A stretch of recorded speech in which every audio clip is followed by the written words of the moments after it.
Hey, Chicago, what do you say? This is the CHGO Cubs podcast, special Saturday edition because the White Sox and Cubs were playing. Cubs get the season series sweep done against the White Sox. Cody Delmendo, my good pal, Alex Patt, stepping in for Luke Stuckmeyer and Ryan Herrera because they're both in Mexico, as I like to say. And we're here to celebrate a Cubs season sweep of the White Sox. I guess, like, in some ways, it's like, well, they're on track to be one of the worst teams of all time, but also, like, you just know White Sox fans would have been insufferable if the Cubs lost one of these two games. Yeah, especially if they were coming in with that losing streak still intact, because when they won that game in Oakland, I thought, okay, at the very least, we won't end that streak, because we truly would have never heard the end of it. I would have gotten a good ribbing, but hey, at least the Cubs took care of business. It wasn't easy, but they got it done. Right. Hello, everyone in the YouTube chat. Yes, we're here on a Saturday. This might be the first time we've done a Saturday show since September, I want to say, last year. So welcome. Hit that like button. Hit that subscribe button. I've been mentioning all week, we got a watch party next week, Wednesday in Hickory Hills at Primetime Bar and Grill. When the Cubs host Cleveland. And I keep saying all week that the Cubs will be on a 6-game winning streak whenever they get there. And they're 4 right now. And they have a chance to win the next 2 and go into Wednesday on a 6-game winning streak. So it's possible. It's certainly possible. But yeah, all the information for that event at allchgo.com. All you got to do is RSVP. We just want to know how many people are going. It's free. Again, in Hickory Hills. We also have our takeover against the Yankees on September 6th.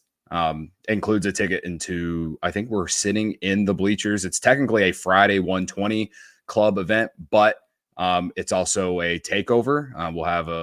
We'll meet up at Murphy's, and then we will go to Almost Home after the game. But yeah, this takeover, there's a ticket that includes with it. So if you I'm hoping that Rizzo will be healthy. Hopefully we'll at least get to shed a few tears for a tribute video of some sorts. But yeah, those are our events coming up. I was also at the White Sox Cubs. It was technically a CHGO White Sox takeover event last night.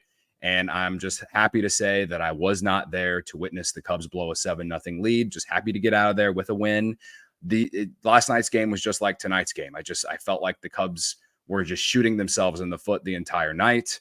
And the White Sox are so bad that they couldn't take advantage, which I feel like even bad teams have taken advantage of the Cubs whenever they shoot themselves in the foot like they have. So anyway, yeah, that's my takeaway from the series is like they just came out with a win. They're 1 game under 500, Alex. I still haven't really changed my approach, but I did say after they lost on Monday that they couldn't lose another game the rest of the week if we still wanted to have conversations about maybe, just maybe, getting that last wild card spot.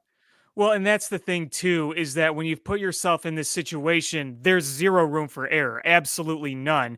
And you even look back at last week when they played the Cardinals, you won 3 of 4, but you think about the game you lost when PCA called off Nico Horner, and that was a monumental loss in the grand scheme of things because a 4-game swing versus a 2-game swing, that's huge at this point. And yes, there's technically like 2 months left, but with where you're trailing, with all these teams ahead of you, you can't afford to lose a string of games. Now, I mean, at this point, I still think it is pretty much a pipe dream for postseason, but these players are going to play for it. They're not going to look at the standings. They're not going to look at the odds, the Fangraphs odds. They're not going to look at that and say, well, there's nothing we can do. They're going to play for the postseason. And I really feel like that they're going to give it their all, regardless of the result. But what I'm trying to do more than anything is try to see what I can salvage from the season. How do the young guys look? How does Shota Imanaga finish his really nice season?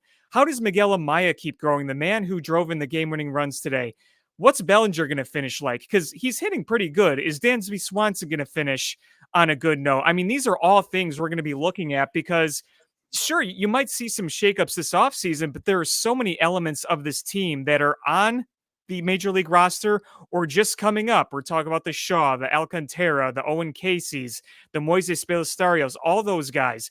They're Mhm. on the verge. So there's a lot that is going on right now within this organization and on the major league team that's going to be relevant for next year. And that is what we have to keep watching for, regardless of the final record. Right. Well, as we speak right now, I was looking at the scores, and Alex, I love to be hurt. All right. I love to, I am delusional. All right. However, the Mets are down 3-0 in the third inning against the Mariners right now. And the Braves, who have lost 6 in a row, are tied 8-8 with the Rockies in the sixth at Coors Field. We know how chaos happens at Coors Field. Just saying, they could be 3 games back of that last wild card spot at the end of the night. Just saying, it could happen. But yeah.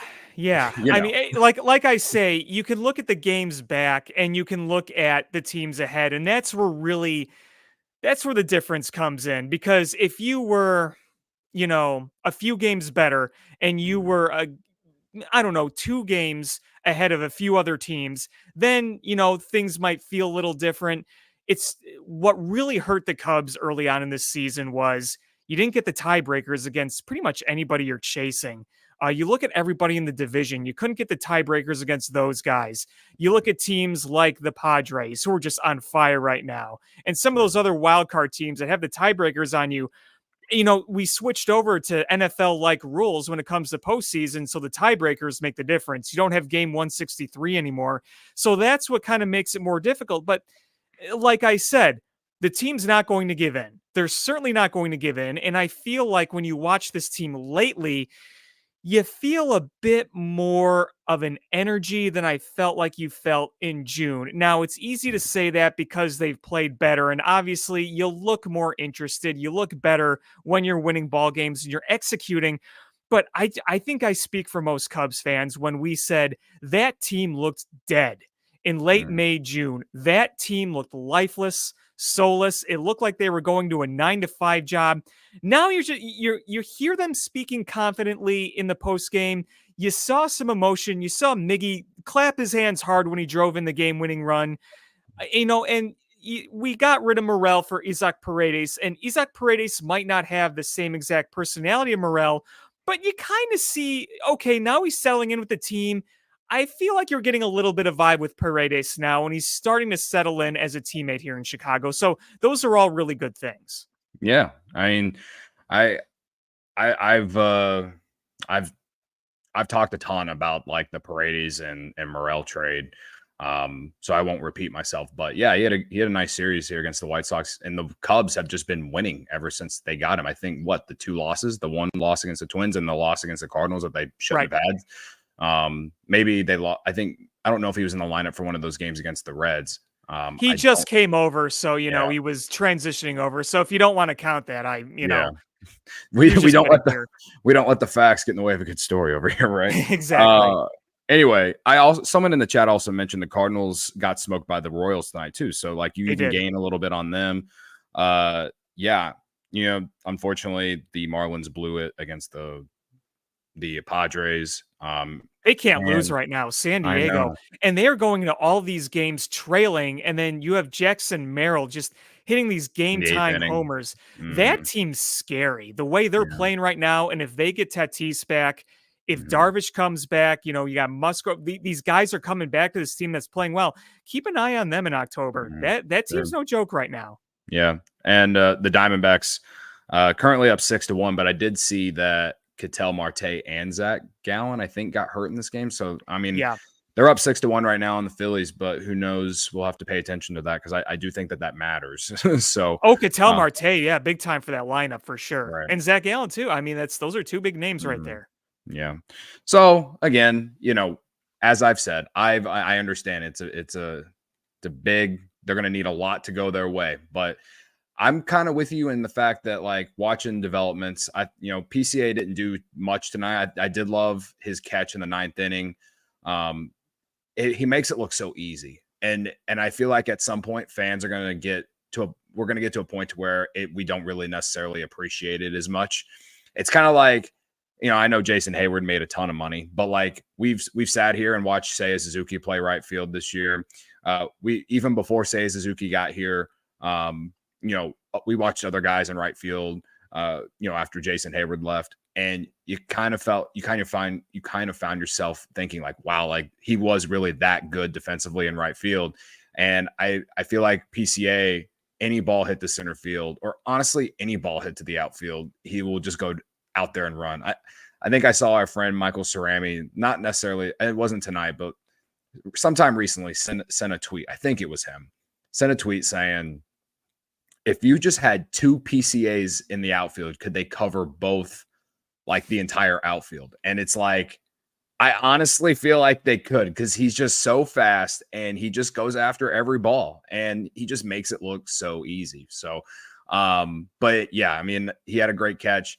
I thought Michael Busch, he continues to, have a great season with that. He had a double tonight.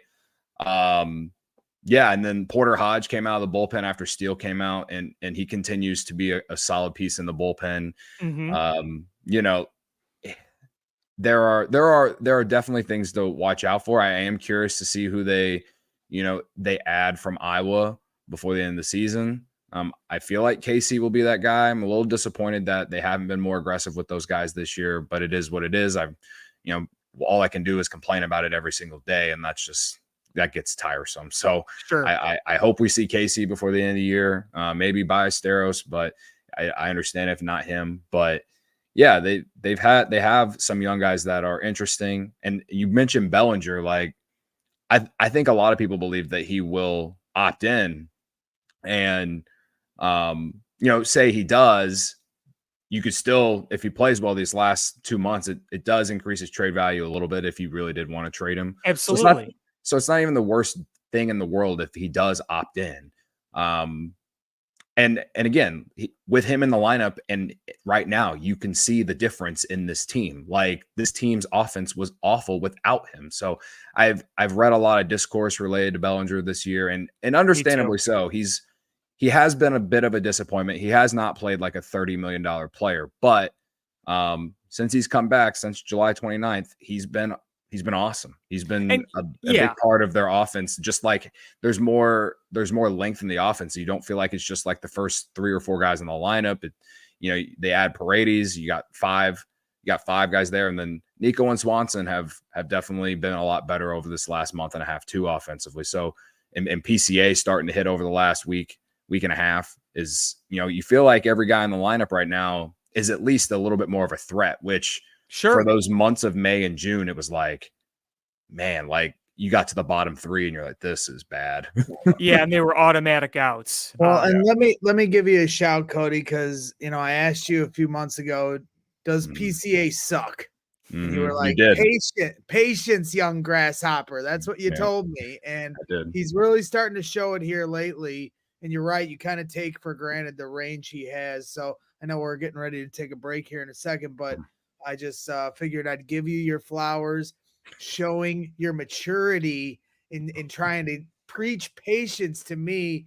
But we got a Cubs win, sweep over the Sox. I always have fun with that, with our friendly rivalries with our friends, our Sox fan friends. Choke on that, CHGO Sox. The men's basketball team won the gold, and the Chicago Bears have a quarterback. Here I thought we were going to have a second pod tonight talking about how the Bears finally have a quarterback, but I'll just be over here having my victory cigar, enjoying the victory. Good Lord. Here, back-to-back victory lounge in one day here at CHGO Sports. No one is more excited about life right now than Greg Braggs Jr. Well, I mean, hey, I bet he's watched that throw to Cole Kmet just on repeat like I have. 500 times, Alex. Absolutely. That's right. Right on. Very smoke all day. Right. But yeah, we'll take a quick break and then we'll get back to the Cubs of things.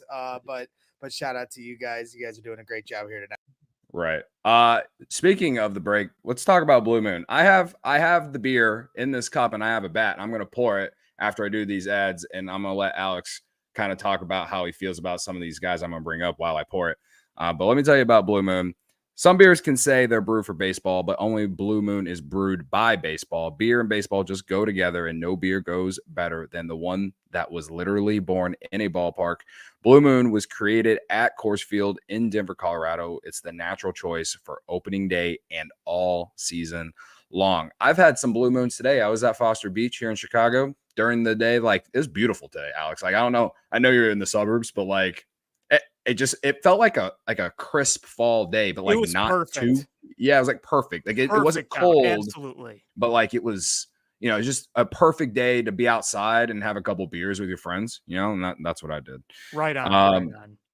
So a new baseball season deserves a bold, unique beer from its refreshing flavor with Valencia orange peel, from a subtle sweetness and hints from the coriander Blue Moon Belgian style wheat ale. It is a one-of-a-kind beer that's made brighter. It's carefully crafted and full flavored with refreshing notes with a smooth, creamy finish. Blue Moon was brewed by baseball to give you a dose of nostalgia and get you excited for the new season. Blue Moon isn't just another beer. It's a whole different experience. Why strike out with the same old beer when you can get something one of a kind? It's bold flavor, bright explosion of color, and iconic orange slice ritual guarantee a one-of-a-kind beer experience. Perfect for spring weather. Best served with a signature orange garnish, like I said, to showcase its beautiful hazy color. Bring the ballpark to you with Blue Moon Belgian style wheat ale. It's one of a kind every time. Get Blue Moon delivered by visiting get.bluemoonbeer.com/CHGO to see your delivery options. That's get.bluemoonbeer.com/CHGO. Blue Moon, made brighter. Celebrate responsibly. Blue Moon Brewing Company, Golden, Colorado. And like I said, I was outside today with my friends at the beach here in Chicago, Lake Michigan. So obviously I had my Shady Rays. They are somewhere in my apartment. I do not have them right now because I'm indoors, but I could not have got through the day without them. Get ready for the season ahead with quality shades built to last. Our friends at Shady Rays have you covered with premium polarized shades that won't break the bank. Shady Rays is an independent sunglasses company offering a world-class product rated 5 stars by over 300,000 people. Their shades have durable frames and crystal clear optics, making them the perfect choice for all outdoor adventures. They have hundreds of options to choose from, so you're bound to find the perfect pair to match your style. They probably have a style in your favorite team's colors, and that's true. I have some that kind of have like that blue tint in them, and of course, like I wear them every time I go to Wrigley Field. All right. Plus, if your shades go missing or take an unexpected hit, don't sweat it. They have the most insane protection in all of eyewear. Every pair is backed by lost or broken replacements. If you don't love your shades, exchange for a new pair or return worry-free within 30 days. There's no risk when you shop. Their team always has your back with personal and fast support exclusively for our listeners. Shady Rays is giving out their best deal of the season. Head to shadyrays.com and use code CHGO for 35% off polarized sunglasses. Try yourself the shades rated 5 stars by over 300,000 people. Okay. Anyway, I saw in the chat our pal Tommy from Alex's podcast, Through the Garden. A few people asking who you are, Alex. I just share the story really quick. Like, we've actually known each other since 2017, 2018. Yeah, that sounds about right. Yep. Yeah, and I used to work at Fansided with you, and we used to do what was it Climbing the Ivy? Yes, Climbing the Ivy podcast. Yeah. Yep. So we go way back. And again, Luke and Ryan, that they didn't want to be here tonight. So I was like, all right, I gotta call up an old pal. So we actually met for the first time in person earlier this year. So it's been a nice full circle with this friendship that we had that started on the internet. Absolutely. And, we had a lot of good memories at Fansided together when we did Climbing the Ivy. That was 2018. And then I continued it in 1920. Shout out to Adam McGinnis and Jake Meisner for being part of that. Because when we started, and I believe Adam was with us at the time too, me and Adam did a few shows. That was when we signed you Darvish. That was when there was really excitement.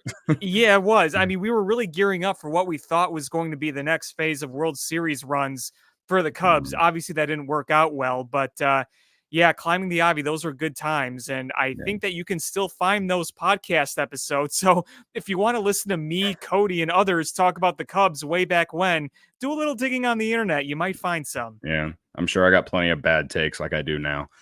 Well, me too. You know who has a lot of bad takes? Anyone who gave up on Miguel Amaya, who provided the power for today's game presented by the Illinois pork producers. Savor the flavor, savor the gains, and celebrate any occasion by enjoying the best pork produced by Illinois pig farmers. Miguel Amaya, I looked it up. His last 30 games, batting .274. He's batting .274. He's got a .338 on base percentage and slugging .397. That's in 73 at bats, 20 hits and 73 at bats. Listen, I'll say this about Miguel Amaya, Alex, as I get ready to pour this beer bat, and I would love to hear your thoughts. But sure, I thought like a month and a half ago, this guy needed to start hitting, or he was going to be at the top of the list of being, potentially being non-tendered at the end of the year, like to not get a contract for next year because he doesn't have any options left, right? Correct. And I will give him credit. Like I still don't think he's moved into the echelon of being, a everyday catcher, but he threw out a couple runners yesterday. I think he was the one who started yesterday. And they threw out 2 runners. And then, the offense has been a lot better over this, I would say over the last month and a half. I just gave you 30 games. I would love to see where it is like if you date back to like July 1st. You know what I mean? Yeah, just go back to Independence Day. I mean, you really kind of see a difference there. And, with Miguel Amaya, it's well documented that he made changes to the swing. He made adjustments. And when you compare the batting stance earlier in the year to now, there is a difference. And you just see a bit more confidence in him. Now that he's found that swing, he's, had some hard hit balls. You see a different hitter. And this is what we've wanted to see for a while with Miguel Amaya. Now, I do feel like that there still has to be work done defensively just behind the plate. He was really struggling with throwing runners out. We've seen that, be a little better lately. We still see some blocking issues.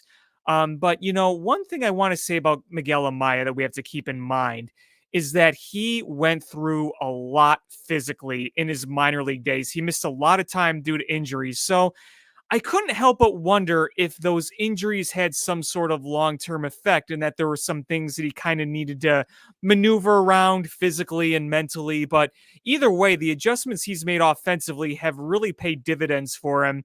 And I don't think long-term he's going to be your number one catcher going forward, but he's giving you the opportunity of a second look going forward. Like you said, Cody, if this was a few months ago and the performance is still the same, this is something you're like, all right, we're going to be moving on from this. But he's giving you a reason to keep watching him. He's giving you a reason to say, all right, let's keep evaluating here.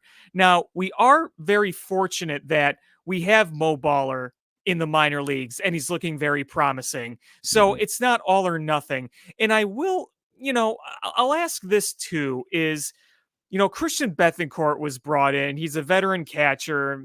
He is what he is, a veteran catcher. But you can't help but wonder, bringing in a new voice that's experienced, what does that do for him? I don't know, but it is worth asking that question.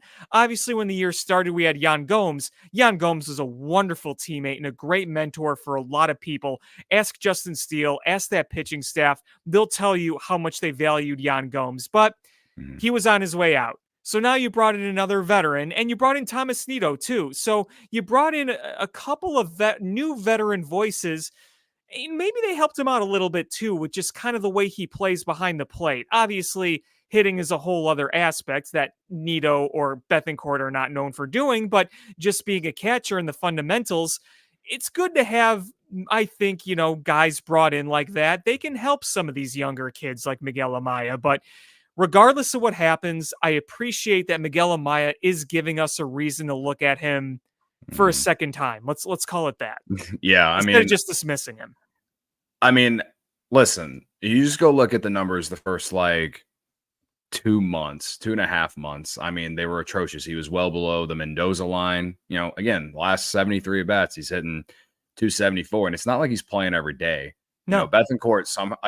I'm trying to figure out who took over Christian Bethancourt's body, because they brought him in. I didn't even know they signed him, but they bring him in, and he's like I have people in my mentions on every social media platform being like, why did we not play Bethancourt more? And I'm like, I don't know, man. Like, I have no reason. But it's like they play catcher, so it's like, he's also 32, and I'm also thinking in my head, I'm like, okay, Bethancourt, he's older. Like, you don't mess up. Like, you can't change. Like, you don't change the vibe with it. Like, you brought him in to like play a handful of days a week. Just keep doing it, and hopefully everything just keeps coming with it. Because like, I don't know what's happened. Like, what happened with him in hitting, and it's like working out. And I do know, or I feel like it will eventually go away. But yeah, like the catching position for the Cubs, at least lately, much more stable. It's been a lot more stable, and it just wasn't the first 2.5-3 months of the year. So,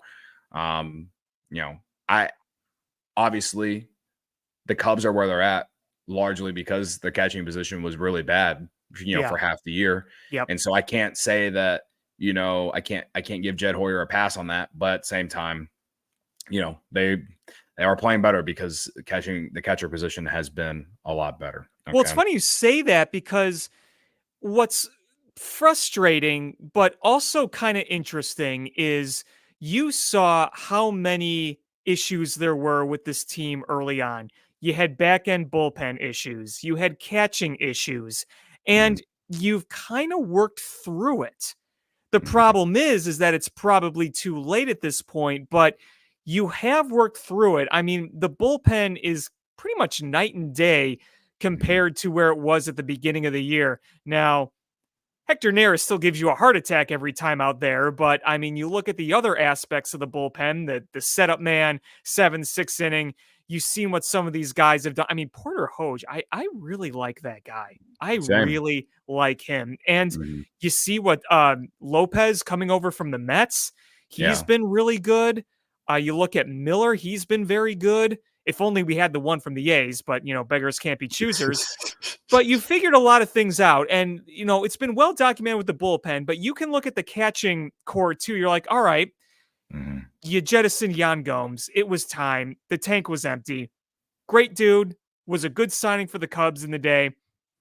Tank's empty. And then even when you brought in Thomas Nido, you said, okay, here's a guy that just looks stable behind the plate. You see a more confident catcher, a guy who calls a pretty good game. And, before he got hurt, you seemed like when Thomas Nido was playing, you're like, okay, things look more sound with the way he handles the pitchers. He wasn't a great hitter, obviously, but you saw better catching. And then with Christian Bethancourt kind of reminds me, you remember when they brought in Rene Rivera in 2017? Oh, Cubs legend. Yeah. I watched him hit a grand slam once. Yeah. Against the Braves, right? Yeah, I think so. Right into the corner, right by the foul pole. Yeah. But you brought him in and you're like, okay, here is a third string catcher that you're just worried about being a catcher. And he ended up hitting too. And that long term, he's not a hitter. Same with Christian Bethancourt, but he's kind of just going on that little run. He's like, hey, I'm playing behind the plate as a veteran guy, and I'm swinging a decent stick for what I am too.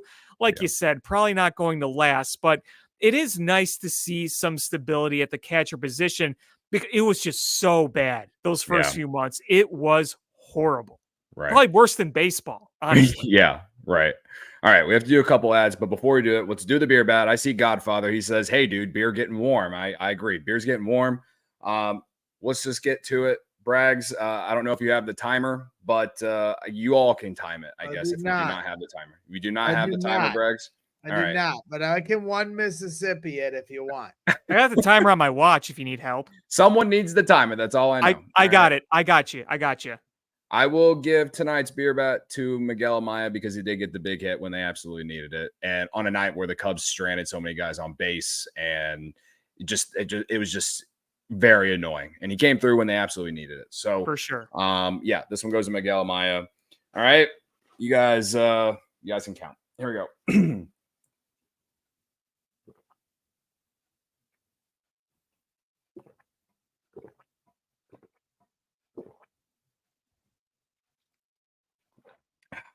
Where are we at? I was at about 10 seconds, roughly. Okay. Well, sounds right. That's where I've consistently been. So that's okay. Consistency is good. Consistency is good. That's 2 beer bats in 2 straight series, or actually make that 3, because I'm only doing beer bats now for when they win series. That's all they get from me. All right. Okay, let's do these ads, and then there's more about the offense I want to talk about with you, Alex. All right. Here we go. Prize picks. If anyone had Dansby Swanson in their prize picks entry or lineup tonight, you might have won some money. Or if you had Mallory Swanson to score a goal in the USA women's national team in the Olympics today, right? Prize Picks is America's #1 daily fantasy sports app with over 5 million active members. Prize Picks is the easiest and most exciting way to play daily fantasy sports. Unlike other apps, on Prize Picks, it's just you against the numbers. All you do is pick more or less on 2 to 6 player stat projections and watch the winnings roll in. Get in on the action. Get in on the daily action with your friends and become part of the Prize Picks community today. All right. Like I said, if you had Swanson to get a hit and Mallory Swanson to score a goal today, just because, everyone knew the narrative behind Dansby Swanson being 1 hit away from 1,000 for his career, and the women's team going into, playing for the gold medal. And maybe you could have put in Justin Steele strikeouts, because I'm pretty sure that went over, went over on the line that they had on Prize Picks today as well. You probably had a good lineup, right? And that's the cool thing about Prize Picks. It doesn't have to just be one sport. You can mix in all the different ones. You could have done, Steph Curry 3-pointers from today's gold medal game from the men's national team against who did they play, Alex? France. Yeah, France. Yes, yeah. France. I missed the game, but they did win. It wasn't a really fun ending, I won't lie. So yeah, No. that's the cool thing about Prize Picks to me, is just being able to mix and match all the different sports. So download the app today and use code CHGO for a first deposit match up to $100. That's code CHGO for a first deposit match up to $100. Prize Picks, pick more, pick less. It's that easy. All right. Sunnyside. Sunnyside is your home for judgment-free cannabis shopping, a place where all kinds of visitors are welcome to explore, discover, and purchase a wide array of high-quality products. Sunnyside has everything you need to elevate your summer. What are some of the amazing features that make the brand or product awesome, you might ask? Well, it's a one-stop shop for all of your cannabis needs. Sunnyside has an expertly created menu with over 100 strains to choose from, plus easy online ordering and in-store pickup. Sunnyside is Illinois' favorite dispensary with locations in the city, like in Wrigleyville, for example, in River North. It goes as far south as Champaign and as far north as South Beloit. If you're starting out, Sunnyside has expert guidance and brands that they know you'll love, like Good News and Mindy's. If you're a pro, they've got you covered with over 100 strains on the menu and new ones added weekly. They know you'll love Cresco and FloraCal's incredible quality and consistent products. It's easy to order online, and they're there to help you. They're there to help you, Greg Braggs. I know you need it. Here for the summer is Good News Tea Time disposable vape, bringing classic lemonade flavor that's perfect for the golf course, because we all need a little help staying loose on the green. All right, so visit sunnyside.shop for bright buys every day, including 50% off your first 3 online purchases. Enter promo code HICHGO at checkout to qualify. Exclusions apply. Again, that's HICHGO to qualify at checkout. All right, Sunnyside Cannabis Dispensary, bright buys every day. Only 21 plus or for Illinois medical card holders. Okay, so Jared Willis is going to join us probably sometime in the next 20 minutes. From Guaranteed Rate Field. Cubs win 3-1. I don't even know if I said that at the top of the show. That's why Luke runs the show, right? I'm like just the fan, and like I've been hosting all week, and it's, I like hosting because it lets someone like me just talk more, but he's been doing it for like 15, 20 years, and he's just like a master, and it's just going to take me forever to ever get to his level. But I can't wait for him to be back next week. As far as other things I wanted to talk about, I mentioned Dansby Swanson when we were doing the ads. Got his 1,000th career hit tonight. Of course, Mallory scored the 1 goal in the gold medal game for the women's national team today. So it was just like a huge day for their entire family. And Fox couldn't get the graphic right. Yeah, and Fox. I was getting ready to say Come that. on, Fox Fox, really? They couldn't get the graphic right. And I think everyone online was blaming AJ Pierzynski. Is that how it happened? Like I don't even know. I wasn't paying attention online as much. I didn't even really notice it until Fox actually brought it up, because I must have missed the first graphic. While I might have been in the bathroom or something. I have no idea how I missed the first one, but they were joking about it on the broadcast, just basically owning that they messed it up. So yeah, I don't know, but yeah. Anyway, Swanson, he's kind of like Amaya in the fact that he's played so much better over his last 30 games as well, hitting 305 with an on-base percentage of 357. The slug is still down a little bit, 390. Over that span, it's 105 at bats. I think a large reason why the team's been playing well is, it's like I said, like the catcher position is at least stabilized a little bit better. You're getting league average play, but I think Swanson just playing better in general. Like I don't expect Swanson to hit 305 the rest of the season, because he's just never done that for his entire career. But I mean, he had been hitting really bad for those first 3 months, and like at the All-Star break when we graded like the biggest disappointments so far this year, I mean, Swanson was number one on my list. Like he had been so bad offensively, and all I ever ask is for him to hit league average, just be a league average hitter, because his defense is so valuable and it's so good. And like, thankfully his defense has never left. His defense has always been there, but now he's starting to hit, and he's hitting better than, what his career baseball card says, and if the Cubs are going to somehow make a run to the postseason, he's going to have to continue to hit. And he did that again tonight, 2 hits. Yeah. I mean, Dansby Swanson, the eyeglass is on him because he's your highest paid player. And yes, we know he's not going to put up Trey Turner-like numbers or even Xander Bogart-like numbers, but, he's been hitting around 200 for much of the year, a lot of strikeouts, a lot of uncomfortable at-bats. And he's a guy where you say, all right, realistically, you look at him 240, 250, an OPS 750, 760 is pretty reasonable for him. And, 20-round homers. So, so much of that first half was really, really brutal. I can't help but wonder if he was 100% healthy or not. You remember last year, he was hurt at the end of the year, and we saw the negative impact on that. It sounded like the knee was still kind of barking at him a little bit. That makes a big difference. So you're seeing a better hitter. You're seeing him go the opposite way. When he goes the opposite way, that is when Dansby Swanson is at his best. And I'd like more homers, sure, but at least hit. You're getting paid to hit and field.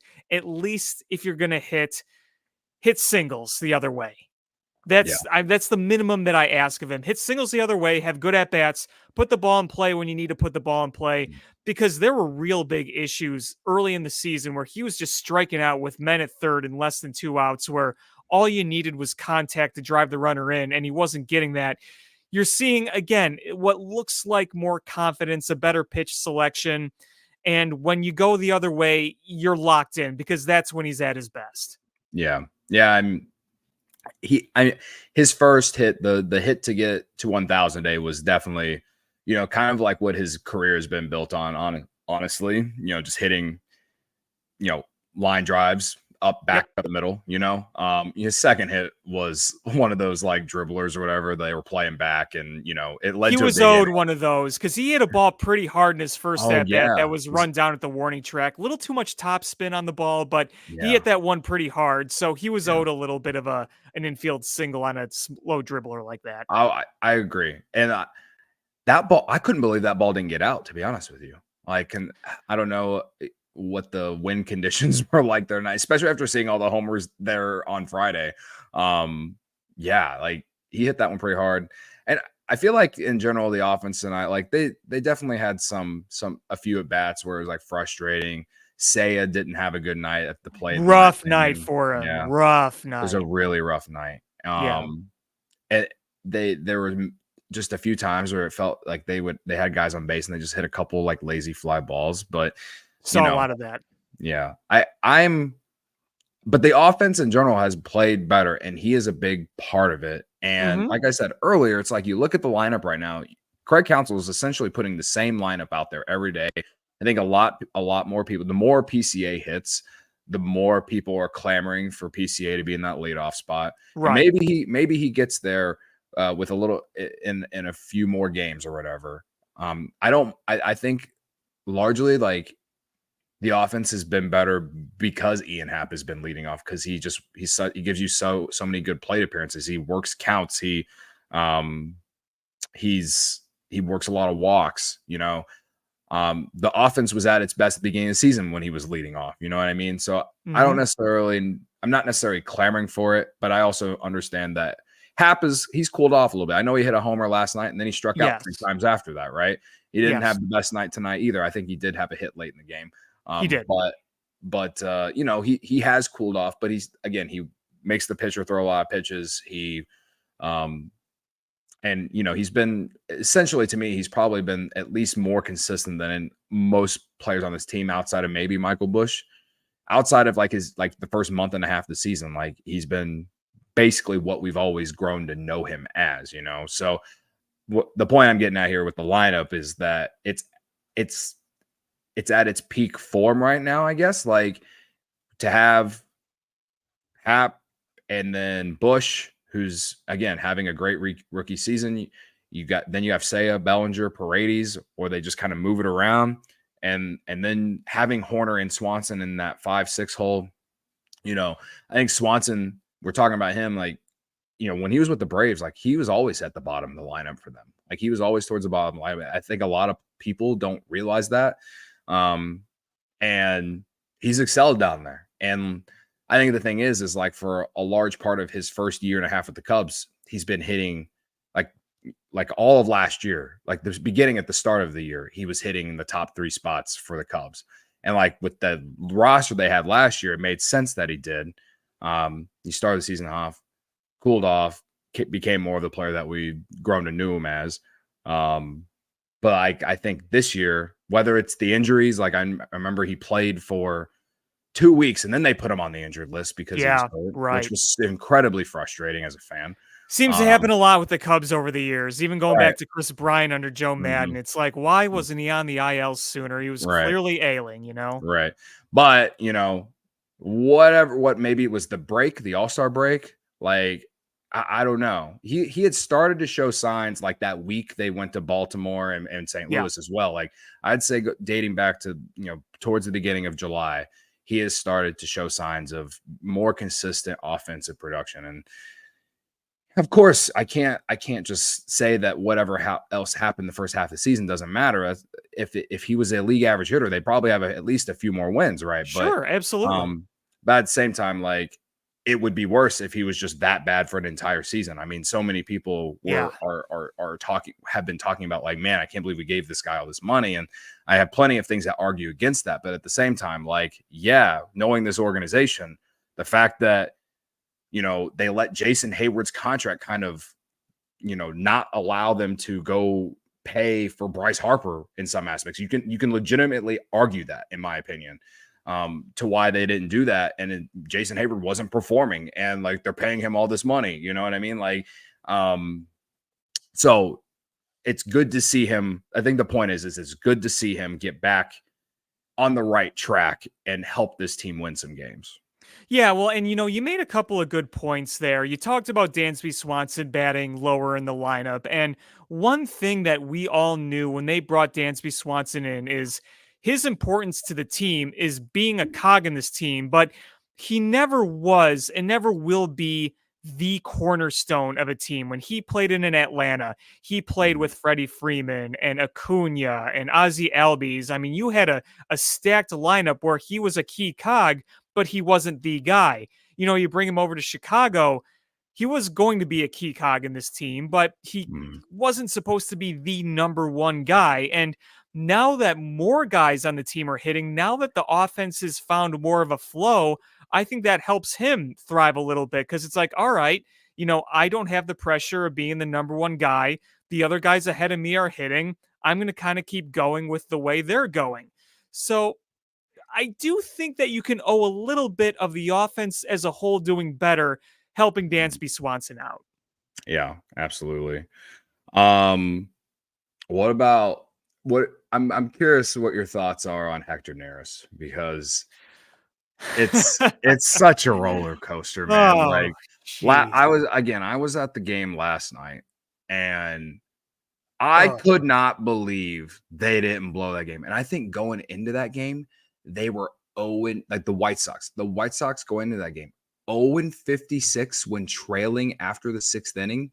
It's absurd. The number's absurd. I know the that. Cubs would have given them their first win if they had blown the game. Yeah. And then tonight it's like it wasn't nearly as like stressful, but like even like the tying run still came up. Right. He's still like, and Michael Busch made such a great play. He gets over to first base and Harris can't catch the ball. And honestly, and then I can put some blame on Craig Counsell for this too. But like, he had to challenge that. You got to challenge that. You got to challenge that just because it's the 9th inning. Like, don't even like really question it. Why would you even look? Yeah, exactly. Yeah. It's the 9th inning. You just got to challenge it like that. The second it happened, he should have been doing that weird pull thing. You see how Craig Counsell challenges. It's so weird, but he should have been all over that. Luckily, it didn't matter. So right. Yeah. Well, it just the point is though, is just like, even when you induce a, like, I wouldn't say it was a routine ground ball, but just like a ball, like a play that should result in an out. Yes. He makes it so like stressful, man. And yes, I don't know what he does that makes Craig Counsell want to stick with him. Maybe it's because he's a veteran and he's experienced and he's been through all these big moments in his career.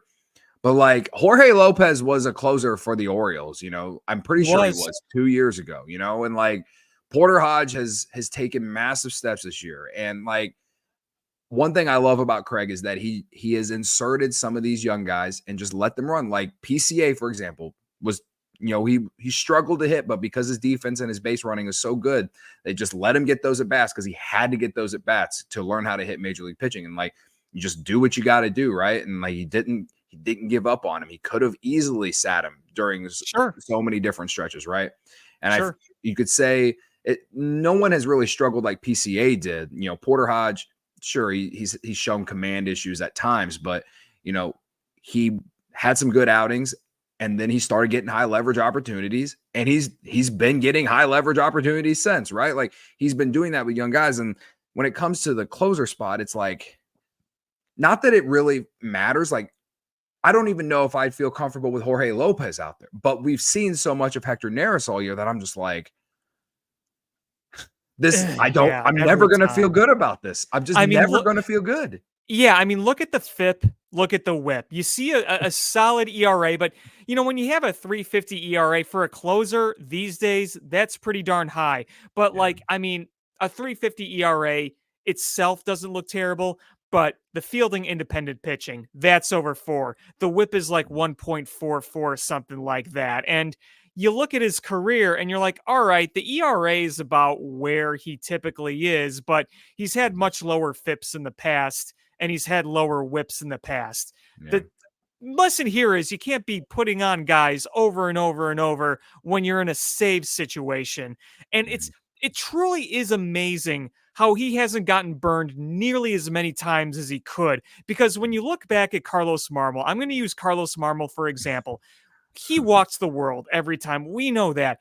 But his stuff in his prime was so disgusting that he had it to get out of it. Now, Hector Neris, he can throw a good splitter every now and then, don't get me wrong, but the slider that Marmol had, it's like you don't have something quite as devastating like that. So for a number of years, Marmol could get away from it, where with Hector Neris, it's just like, listen, you put 2 or 3 on every single time you go out.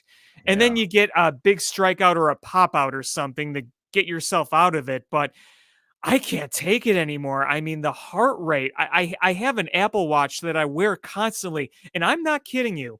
The number of times I've been wearing this watch during a Hector Neris 9th inning, my Apple Watch actually warns me heart rate increased, like alerting me that my heart rate has increased because of Hector Neris. It's incredible.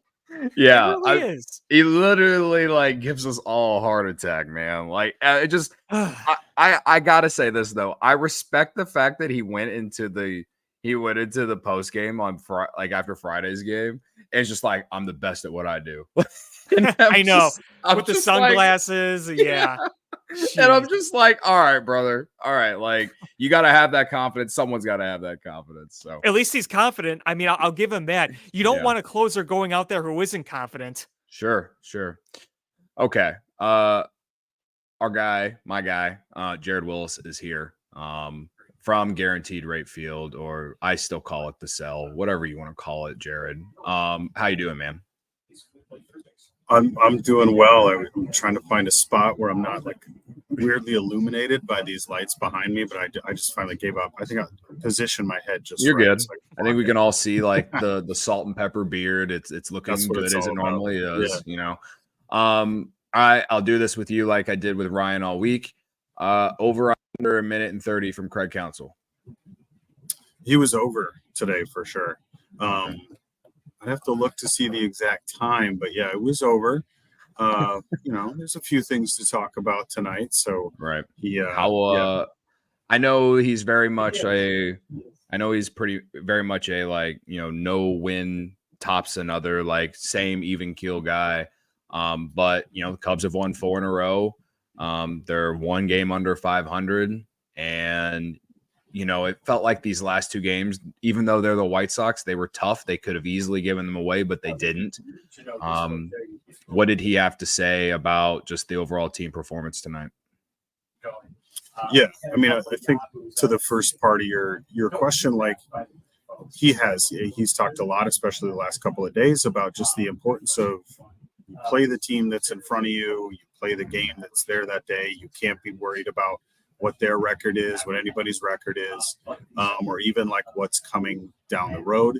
But that said, like one of the things that he talked about, a couple of the other players talked about, like Jamison Tyon last night, was like, there is also the reality that you have to beat certain teams. Like, so when you are going up against a team like the White Sox, who are doing as poorly as they are this season, you need to win those games. They recognize that.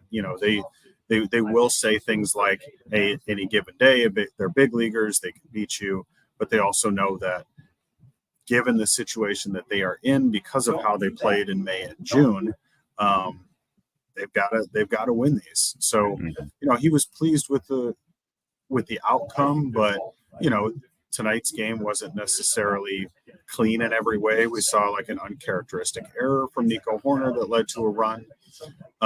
They stranded a lot of runners tonight. I mean, the only inning that they didn't have a base runner was the 9th inning.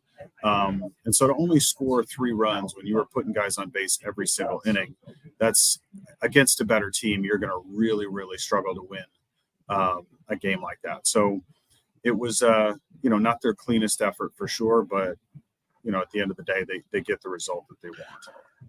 We haven't talked a ton about Justin Steele on this podcast. On the broadcast, watching the Fox broadcast, they talked a lot about, as the game went on, they kind of mentioned about how, he just looked frustrated. And I understood it because he did throw a lot of pitches and then like at the first 3 innings, but then still somehow went 6 innings. And I feel like we've just grown to see that from him. He just finds a way. If there's anything that's comparable to him and John Lester, outside of the fact that they're both left-handed pitchers, they're both like got this like, I don't know, bulldog mentality, all that stuff. Like, I think that's the most comparable thing to me, is the fact that even when he kind of, struggles early and throws a lot of pitches, he still finds a way to go 6 innings, and not a lot of guys can do that. What did he have to say about his performance? Yeah, I mean, he talked about like he said he felt good. He said, my stuff felt good tonight. But it was one of those nights where, like he said, they, especially the first few innings, they were putting together really challenging at bats. They were making themselves into tough outs. He cited the Andrew Vaughn at bat specifically and said, after he had, I think it was 10 pitches, or he'd fouled off so many pitches. Justin said at that point, I was like, I'm just going to throw him my best slider. And if he hits it, he hits it. Because his words were, I just needed an outcome at that point. Like, whatever happens, I just need this at bat to be over. So a lot of that is just like what we saw tonight was like the White Sox weren't necessarily getting results that they are looking for from some of these at bats. You know, they were putting pressure on Steele in a way that maybe on a different night is going to work out better for them, because that was what his takeaway was, hey, my stuff was good. I didn't feel like I was pitching poorly. It was just they were putting together good at bats against me for the most part.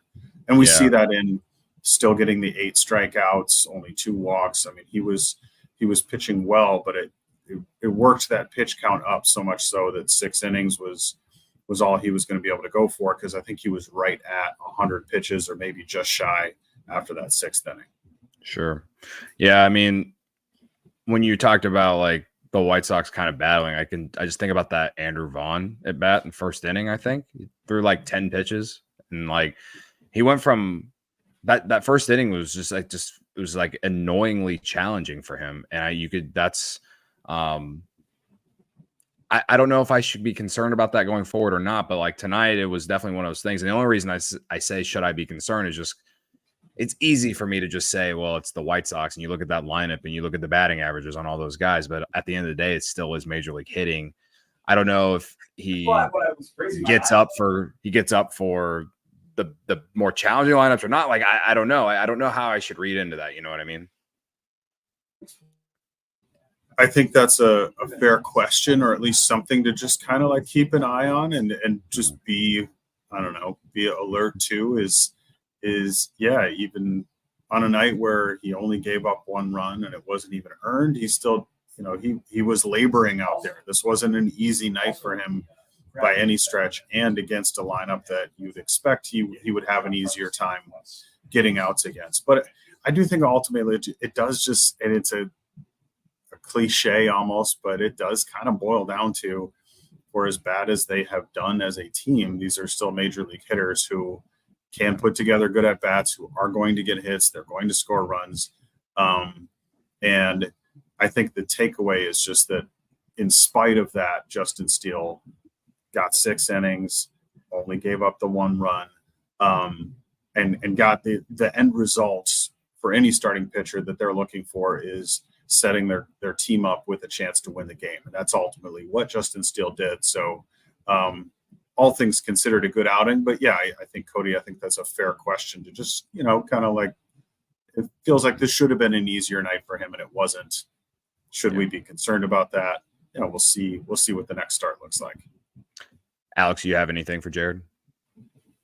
Yeah, one question. Did Craig mention at all a difference in the White Sox vibe or approach with their new manager? Obviously, we saw them early in the year with Pedro Grifol, and, those games were tough too. They were down early and they had to fight their way back. But obviously last night, they almost came back. Tonight, they didn't score as much, but we talked about the tough at-bats that the White Sox gave early on. Did Craig mention or hint at anything, or anybody say, hey, we're seeing somewhat of a different vibe here under Grady Sizemore, or anything along those lines?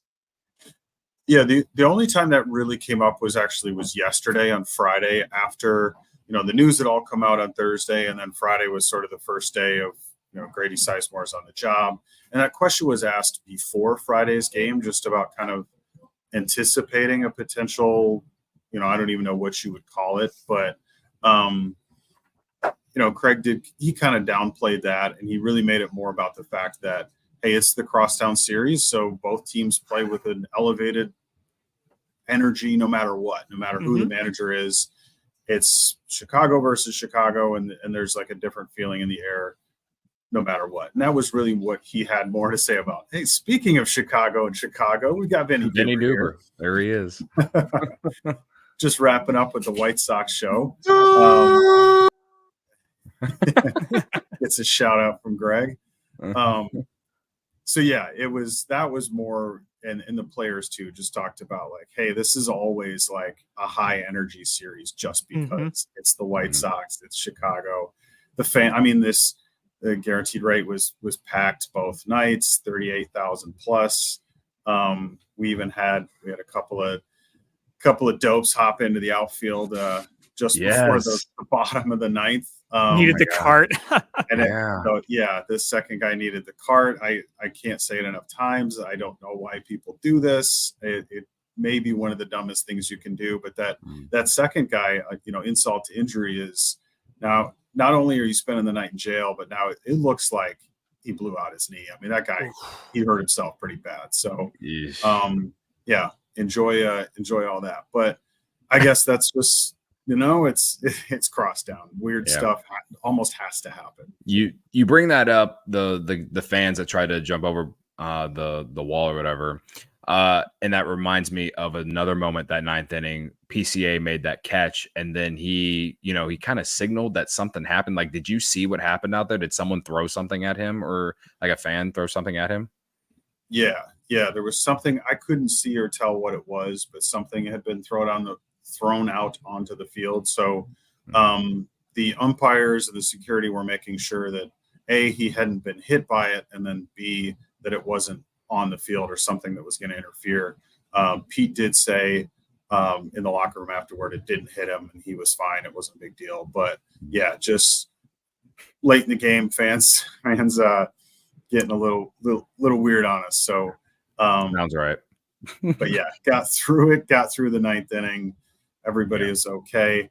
We did get, there was one brief moment of Chicago unification. I heard a Green Bay Sox chant for a little while. It wasn't started by Greg Braggs. Wow. Early in, it's catching on even when Greg's not there. So yeah, that was nice to hear. The Cubs and Sox fans were unified and chanting Green Bay Sox. Well, and how about the guy running on the field? How about that separation ability? The stop and go. That was impressive. The first guy he did. I mean, I hate giving these guys credit because you don't want to encourage this, but the first guy, he held his own for a little while there. That especially toward the end when he went up against the right field wall and he stood there like he was just going to stop and then took off. And I was begrudgingly impressed by it. I thought, man, that's okay. You don't have to encourage it. I'll encourage it because we're still it's training camp for the Bears, so we're still looking for talent to sign off the streets. That's right. You never know where you might find somebody you can use. So all right. Well, cool, man. I appreciate you helping us out tonight. And tuning in for the most anticipated CROSSTOWN series finale. Cubs sweep the season series. Of the CROSSTOWN series. I don't remember the last time that happened. Do you know? 2013. Was it really 2013? 2013. That was the year that Travis Wood hit that grand slam. If you remember that at Wrigley Field.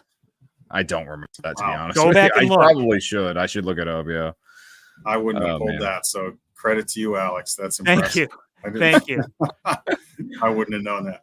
Yep, okay. I remember that well. Because I remember the one game too. I think it was the game they swept the Sox at home, but Deanna Navarro hit like 2 or 3 home runs, and it was the same night that the Blackhawks beat the Red Wings in Game 7. So a few useless facts I could pull off the top of my head. That's a big night.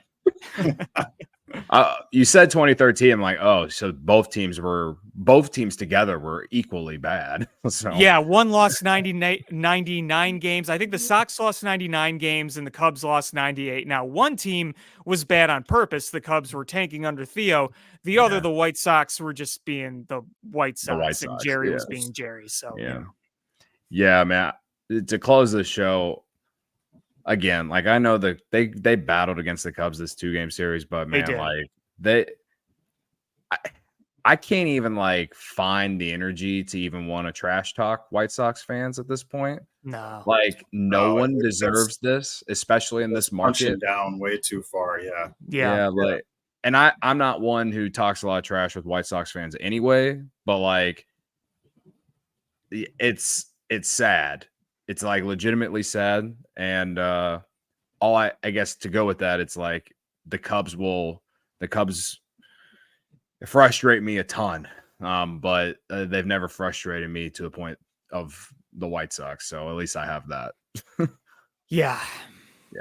So, all right. Well, Corey and Brendan, I believe, are doing tomorrow's like weekly recap. There's no game tomorrow. I can't no game on Sunday. I hate that this was a Friday Saturday series and like there's an off day tomorrow. Like, but Corey and Brendan are going to do their show tomorrow. Go ahead, Jared. I did see, just speaking of no game Sunday, this is thanks to Megan Montemaro at the Chicago Tribune. The first time since June of 1932 that the Cubs had an off day on a Sunday. Wow. Since 1932? Wow. 1932. So what was your favorite part of that shot? Wow. Yeah. My favorite part of that time frame was when the Cubs won the World Series in 2016. Man. All right. Mark Foreman actually covered that series. Yeah, he was there. Yeah, right. Okay.